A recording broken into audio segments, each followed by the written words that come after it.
I'm Jasmine Crowd. Pick up the mic, Jasmine, because I can't hear you. Oh, you hear me? Baby voice. I'm Jasmine. I run financial literacy. Okay, all right. And Dr. Jackson, forgive us for the intrusion, but please introduce yourself, sir. My name is Dr. Don Jackson. I'm the president and founder of the Community Peace Program, which is a 501c3 mission that seeks to eliminate or greatly curtail the homicides in the Inglewood community. We want to do this through a fundraiser called the Inglewood Valley Stars Talent Show, which features children 5 to 13. The money raised in that fundraiser will be placed in the fund. Anyone that murders anyone in the Inglewood community, they'll be automatically brought for the apprehension and conviction of said individuals. All right, thank you, Doc. And then Jerry, can you take just a moment to introduce yourself, please? Sure. My name is Jerry Hudson, and I'm the founder of the High Park Writers Group. I'm happy to be a part. Thank you, and your voice is a little low. I don't know if that's this system or yours. Just check it out. See if you hear. Hey, how you doing, Karen? Good to see you too. Okay, can we hear it? Can you introduce yourself for us too? I'm Karen Calhoun. I'm founder of the Paul L. Smith Institute for Cultural Development. Hagar's song is the engine, and I am happy to be here. Yeah. We're happy to have you too. We're happy to have you. And this evening, we were going to talk about 3 subjects that we discussed last week that we should talk about. One is the Scorn Woman. I have talked with several brothers who are with these sisters that they are not having a good relationship with. And I didn't hear that. I've talked to several brothers, I've interviewed several men, and most of them, when they're in a relationship, they're married or have a girlfriend, they may have some issues with that woman being angry all the time. And I was trying to ask them to explain to me why they think that is. And one brother told me that his wife was a scorned woman. And I said, well, why do you think she's a scorned woman? And he said, because they had broke up before and they got back together, and now she doesn't trust him. So I said, well, you know, without trust, there's not going to be a whole lot that people can do with one another. Because if you don't trust one another, then there's always going to be that doubt in your mind about what the other person is doing. And if you feel like that about the relationship you're in, then maybe you should consider you guys going to counseling or something, because that's not going to work. You can't be mistrusting one another all the time and think that that's going to work. So what say you about a scorned woman? Does anybody have any comments about the scorned woman? John, okay, John, sure.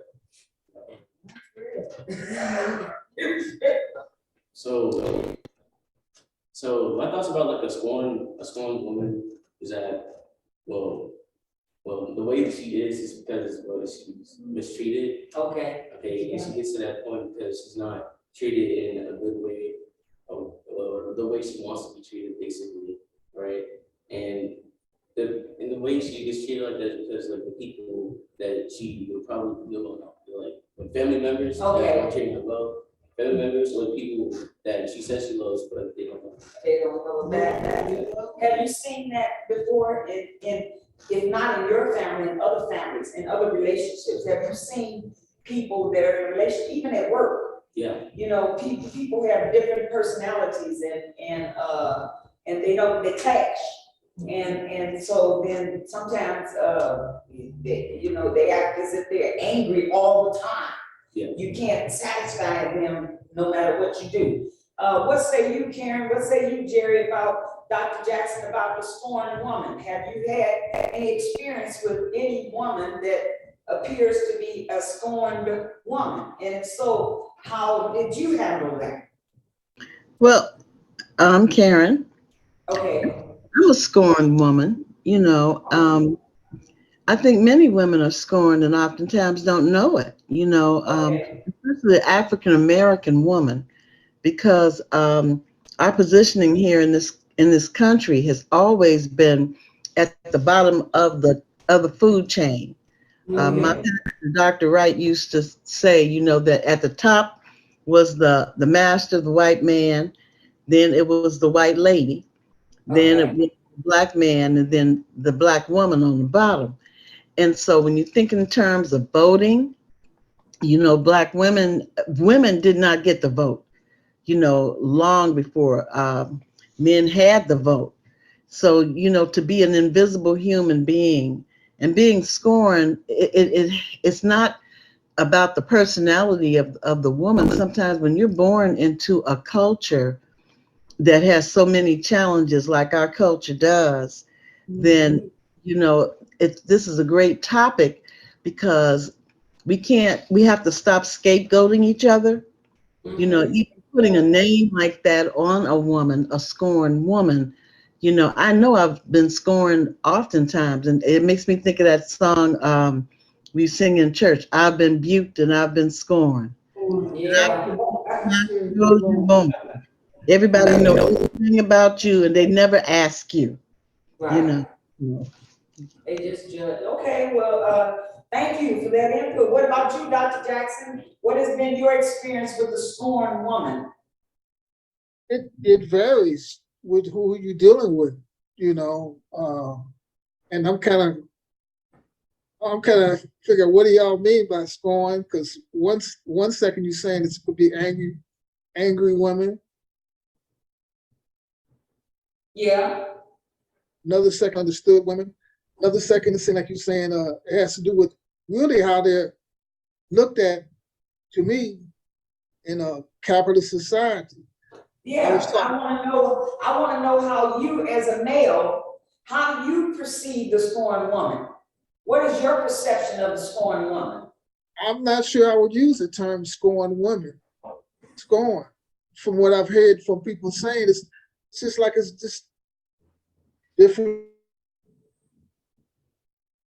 ways of the person, the individual you might be dealing with. Because not all black women have been angry. Not all black women that I've met have been for. It's like trying to put them all in one size fits everything. And it's like, I don't really appreciate that understanding. Okay. He said one size fits all. I don't appreciate that.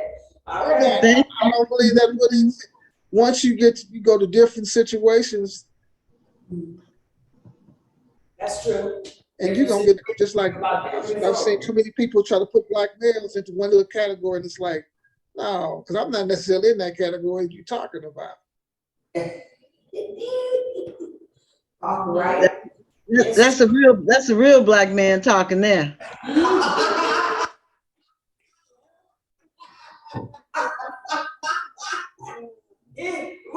We can take his word for it.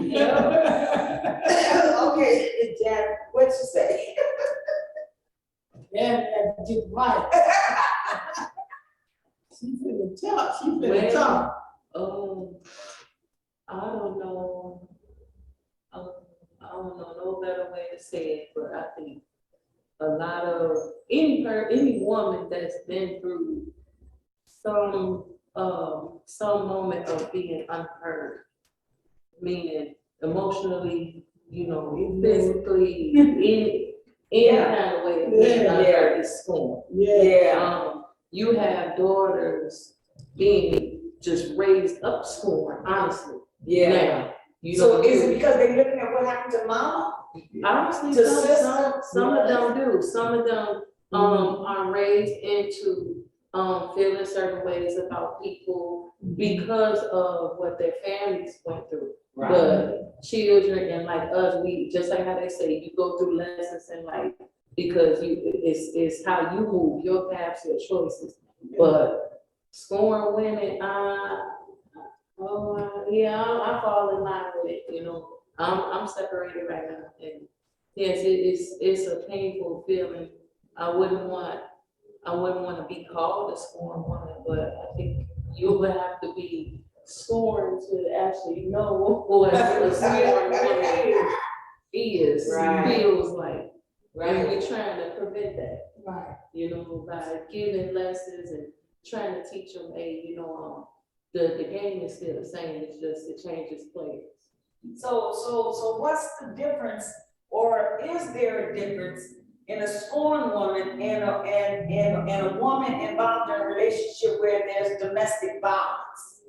A scorn woman not gonna deal with the violence no more. Okay. Like she's scorned, she's scarred and torn. Okay. So that's the best way I can explain it.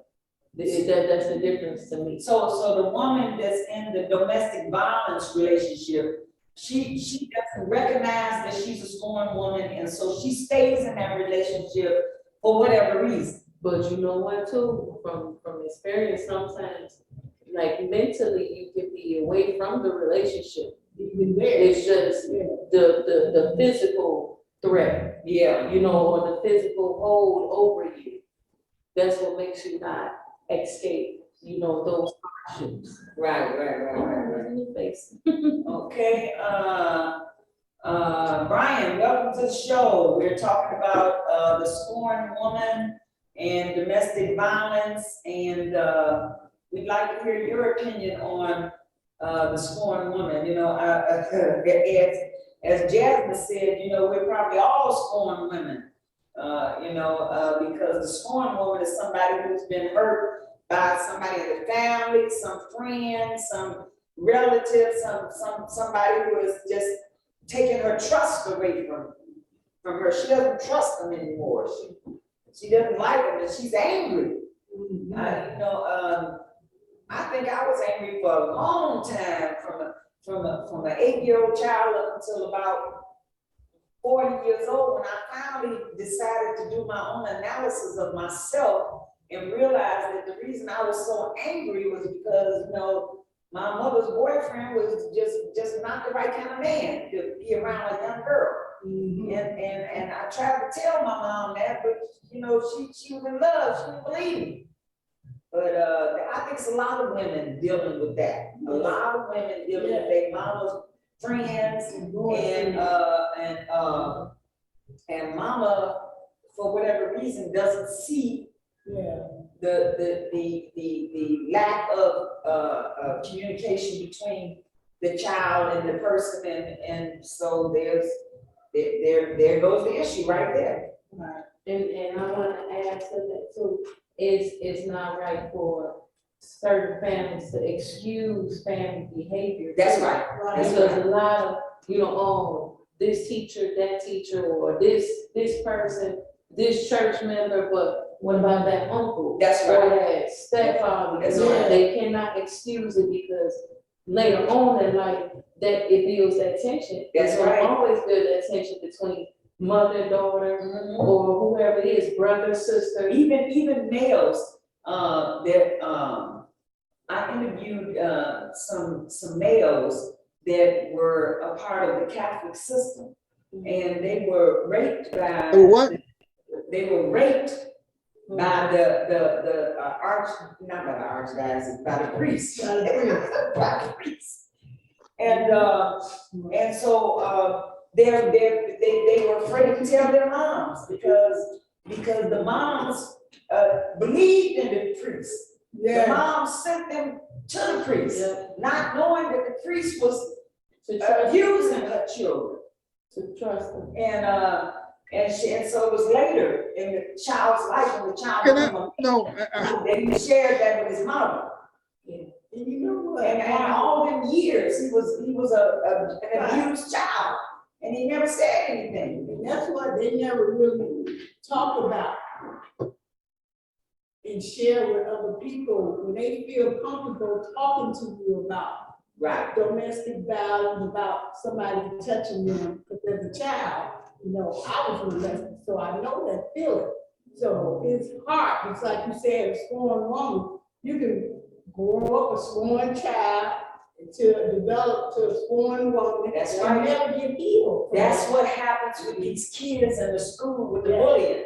The Yeah. bully gets bullied, and then he or she becomes the bully, Right, because that's a way of protecting themselves. that's right. I see your hands up, Carrie. What's up with you? What say you? I think this is such a timely and important conversation. All right.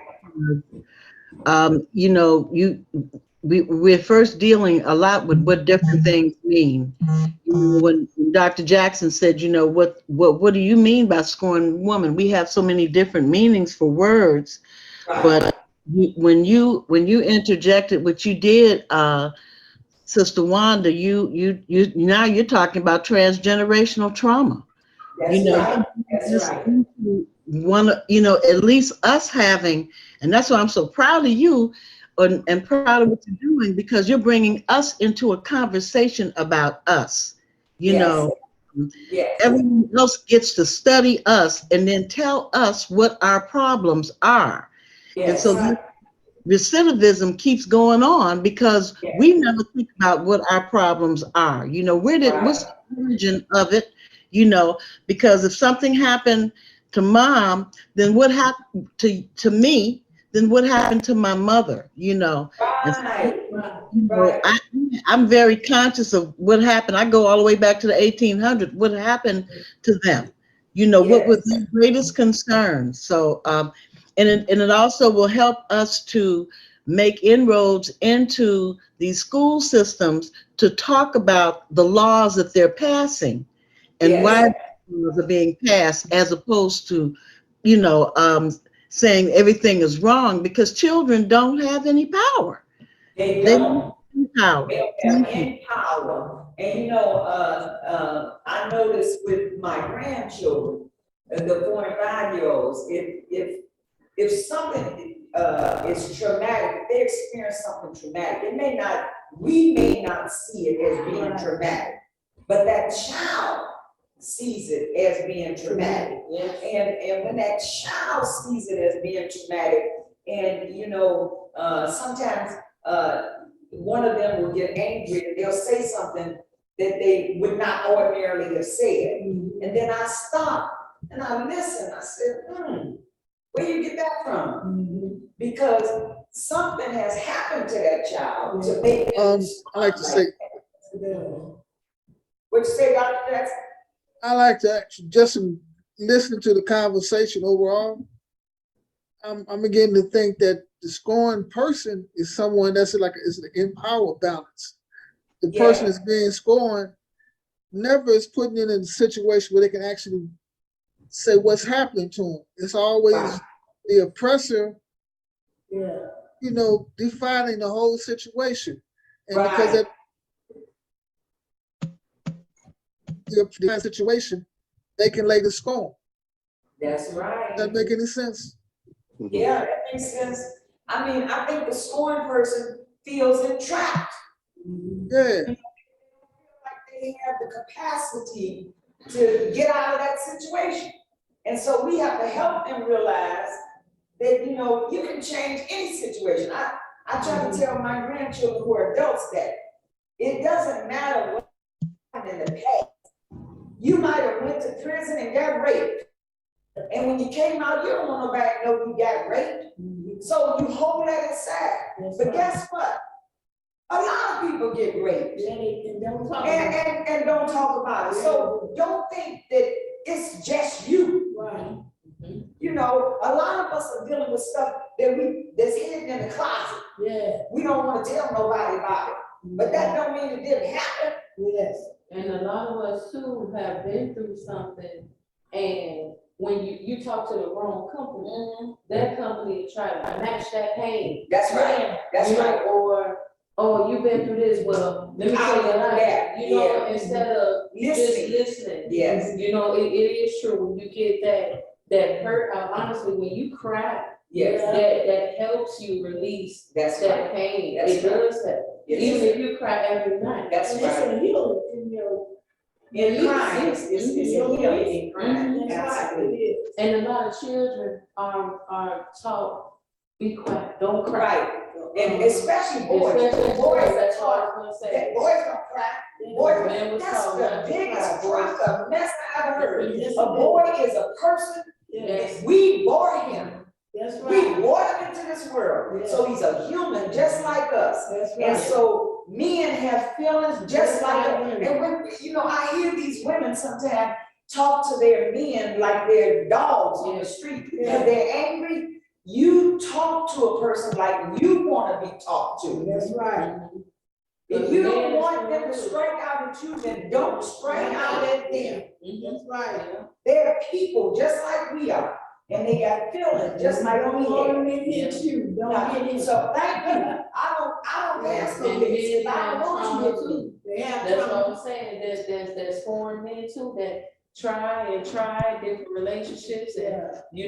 you have, let's, for example, one man that's working, but that wife doesn't want to take the time to support. Yeah. Then here goes the next wife, it's the same thing. Same Yeah. So thing. you got people that's really on life's goals, life's path, and people don't want to understand. Yeah. They don't want to match that, mental energy. Oh boy, what say you, Brian?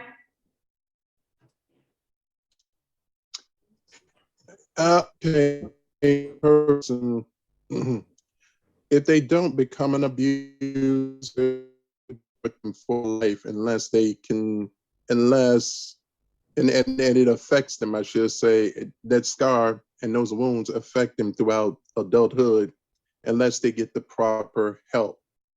And it prevents them or prohibits them from being able to form healthy relationships, healthy relationships with the opposite sex, and even healthy relationships, and People even. get hung up in that. Mm-hmm. You know, Brian?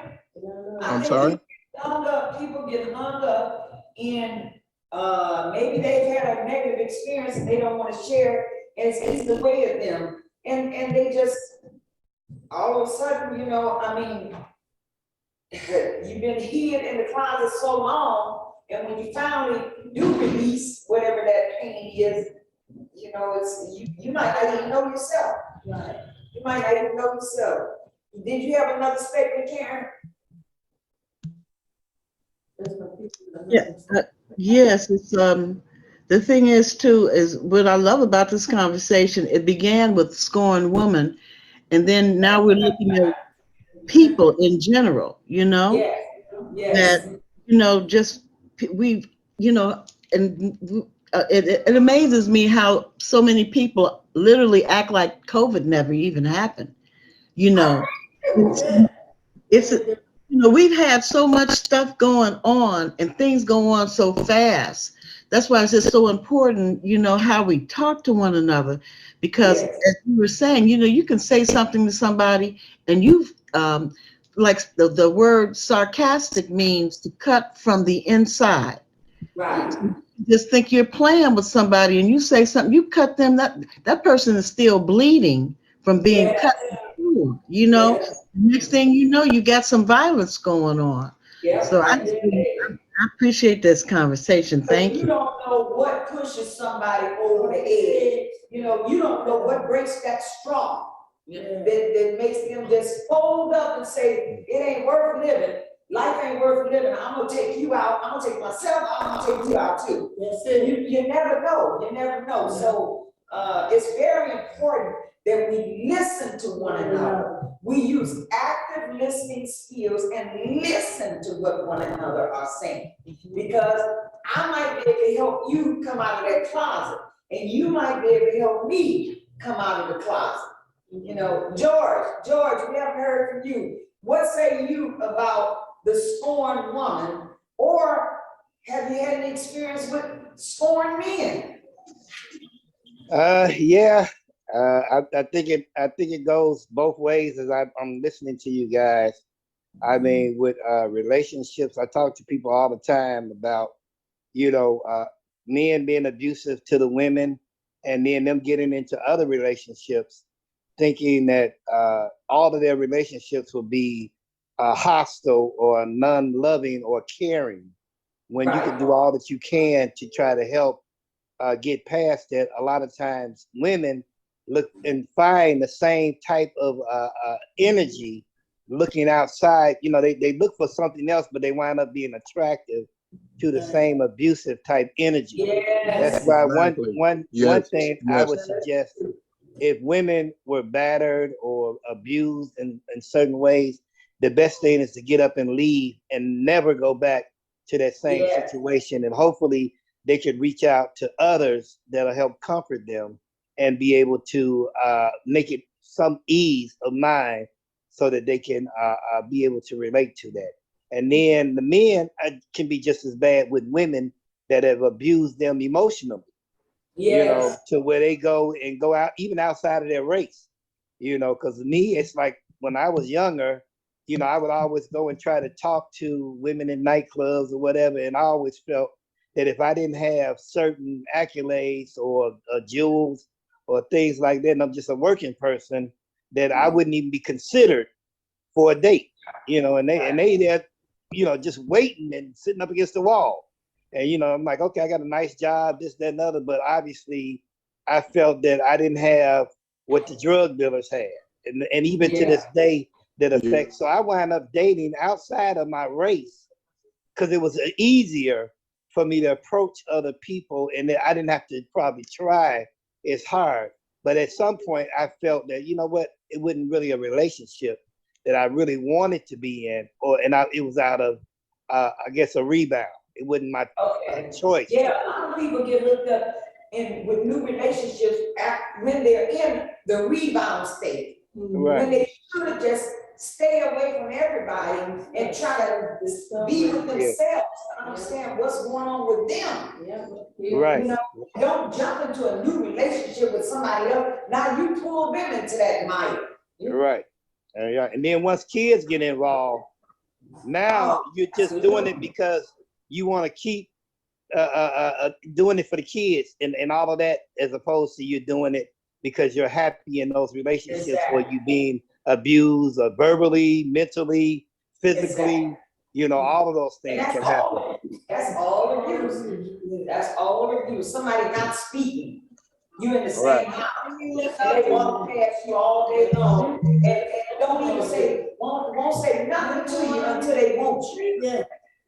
Come on now, that's like torture.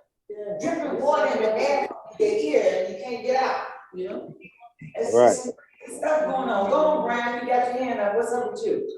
Okay, I wanted to add too is a lot of these females who are inadequate. I mean, because it all stems from abusive relationships, whether it be at home or particularly those who have had bad relationships with their kid's father or another man. This is why they end up pursuing false securities with the same kind of person that dogged them out previously, or they become LGBTQ, you know,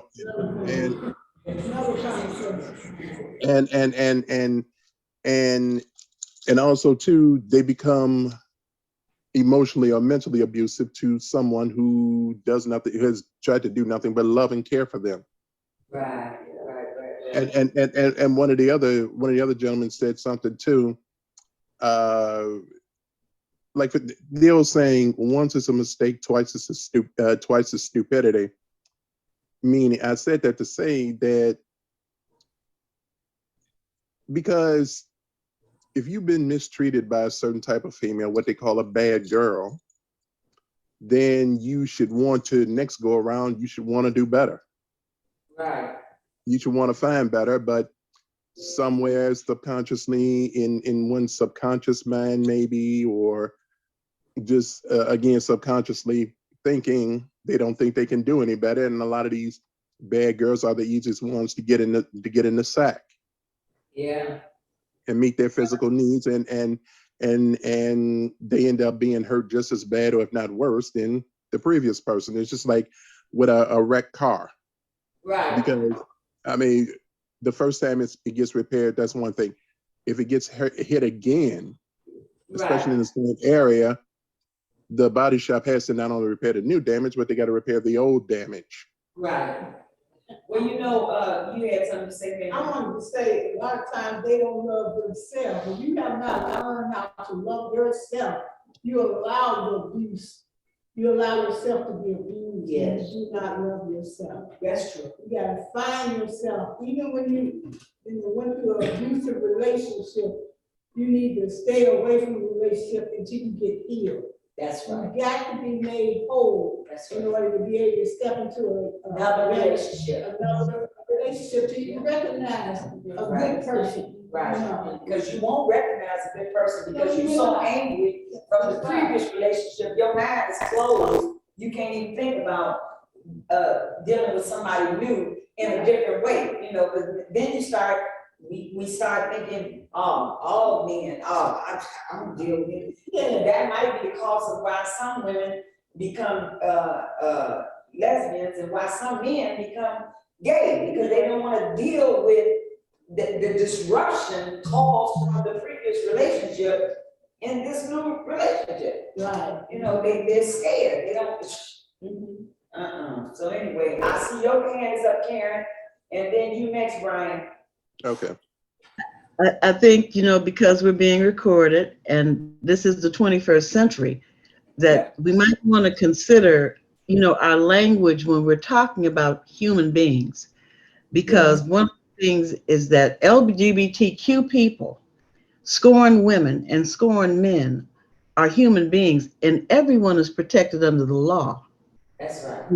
So if for me to decide, well, the reason you're a lesbian, well, that person was not there to say why they're a lesbian, you know. And when it comes down to what we're seeing, what's happening in our schools, we talked about this earlier, abused children, if their sexual orientation is jammed up from their childhood, then that comes out. When they get to school, you see what's happening, you know, you don't know who to blame. Nobody's gonna say, oh yes, I did that, you know. Right, And nobody's gonna take responsibility for it. We generalize too much as if we are, as someone said earlier in the conversation, we're not cookie cutters. We're human beings. We all have different DNAs, you know. So, I mean, I'm just excited about the fact that the whole protected groups, that we're protected. I think Black women, African-American women that we started, I think we should be womanists. We should be a protected group by law because, you know, people just, everyone gets to define us. And I mean, I'm almost 7 decades old and I'm tired of it. You know, Sojourner Truth talked about it. Ain't I a woman too? You know, you get somebody else, but I can be the footstool or I can be the gum beneath your shoe because you done found somebody else and you know there's something wrong with that female. I mean, we get every other name but woman, you know, and we need to protect ourselves under the law because nobody's going to do it if we don't do it ourselves. So what, okay, Brian, I'm gonna let you respond. And then I'd like to move on to the last topic, which is how do we demonstrate, or do you believe that we need to demonstrate behaviors that we want to see in our young people? Because we can't tell them to act one way and then we demonstrate in another way. It just don't work. So you have to teach by demonstration. If you don't want your child to cross the street in the middle of the street, you want them to go to the corner at the light, and when the light turns green, cross the street, then that's what you better do. Yeah. Because they're watching everything that you do. Yeah. And you are the model for that child. Yeah. Just like when they go to school, the teacher is the model for that child. Yeah. So you better make sure sometime you as a parent go up to that school, meet that teacher, talk to that teacher about your child, and make sure that teacher is not subliminally threatening your child, and so your child won't tell you what's going on. Mm-hmm. It's a lot to raising children. Yes, it is. And it took me 72 years to learn it, but I can tell you a little something. Yes, Brian? Okay, and speaking of something you just said a minute ago, teaching one thing and then doing another, and it goes even in relationships. Like, for example, a woman will accuse her significant other or fiance of cheating on her when she decides to go and marry someone else. Uh-huh. Okay, that bottom line, that is the pure definition of hypocrisy. Moreover, moreover, and it goes back to something you said, that kind of behavior, it not only shows not just hypocrisy, but it also shows how emotionally and mentally unstable that person is. Because one of the problems I think I see in people now, and one of the reasons why a lot of relationships and marriages are dysfunctional, is because it's a book called His Needs, Her Needs. Oh, what? His needs her. Oh. His need, right. And if people would be about the business of, when they're in a relationship, would be about the business of meeting each other's needs, which no one can. Isn't that what relationships are supposed to be about? It's supposed to be. I understand. I understand that, but a lot of times you have a lot of men and women who have their own narcissistic agenda that they want to carry out and fulfill at all costs. That's true. That's so true. And therefore, and as it says in the Bible, a house divided against itself shall not stand. And my grandmother used to say, if you're not evenly yoked with your mate, and you want to go to A, B, C, and D, and he want to go to E, F, G, and J, you in trouble. Because y'all not gonna see eye to eye, so y'all not gonna be able to work together. You gotta be in a relationship where you're willing to give and take. Yeah. It's not a one-sided thing. It's not a 60-40 thing. It's not an 80-20 thing. It's supposed to be a 50-50 thing. But I haven't seen many 50-50 relationships. So I don't know. And then lastly, how do we walk by example so that we show our young people what it is we want them to do? You know, when a child does something you don't want them to do, we tend to spank. But what about when they do something we do want them to do? Do we reward them? So they know we like what you just did. We want you to keep doing that. So I'm gonna give you a cookie. Because my grandkids will tell me in a minute, Grandma, the 10-year-old twins, they call me because I told them, I said, I want you to go to my website and look at my videos and like them. I want to know that you're looking at what I'm teaching. So my grandson called me the other day, the 10-year-old said, Grandma, I liked all your videos. I said, did you look at them? Yeah, I looked at them. I said, okay, so what did the 5th video say? He said, well, I didn't get to that one. But can you give me $2? I'm telling you, these kids are so smart. They are so smart. They know how to manipulate you and get you. So at least he got me to listen to the fact that he liked my videos, and at least he went to the website to be able to like them. So I said, okay, this time I'm gonna give you $2. The next time I want to know what number 5 says. So, Dr. Jackson, any closing statements? We're at the conclusion of our show. I think this was a great discussion. I'd like for you all to suggest what our next topic should be. And any information you want to share with our viewers, put it in the chat so that I can submit it with the video when I edit it. It's been a wonderful time talking to you guys. I really enjoyed this conversation. Thank you. And we'll see you next Thursday. This is Thursday, right? Next Thursday, same time, same place. Thank you all for joining. Have a great night. Be blessed. God bless. God bless. Take care. Thank you.